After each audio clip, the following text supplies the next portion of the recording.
ಎಲ್ರಿಗೂ ನಮಸ್ಕಾರ. ನಾನು ಲಕ್ಷ್ಮೀ ಗುರುಪ್ರಸಾದ್, ಬೊಂಬೆನಾಡು, ಚನ್ನಪಟ್ಟಣ. ಎಲ್ಲ ಮಕ್ಳಿಗೂ ದಸರಾ ರಜೆ ಶುರು ಆಗಿದೆ.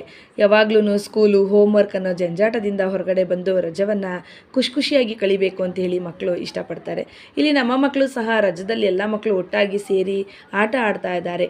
ಈಗಿನ ಕಾಲದಲ್ಲಿ ಕೆಲವು ಪೋಷಕರು ಮಕ್ಕಳನ್ನ ಮನೆಯಿಂದ ಹೊರಗಡೆ ಬಿಟ್ಟರೆ, ಮಣ್ಣಲ್ಲಿ ಆಟ ಆಡಿದ್ರೆ ಗಲೀಜು ಮಾಡ್ಕೊಳ್ತಾರೆ, ಇನ್ಫೆಕ್ಷನ್ ಆಗುತ್ತೆ ಅಂತ ಹೇಳಿ ಅವ್ರನ್ನ ಮನೆ ಒಳಗಡೆ ಕೂರಿಸಿ ಮೊಬೈಲ್ ಕೊಟ್ಟೋ ಅಥವಾ ಟಿ ವಿ ಹಾಕಿ ಅವ್ರನ್ನ ಆಟ ಆಡೋದಕ್ಕೆ ಬಿಡೋದೇ ಇಲ್ಲ.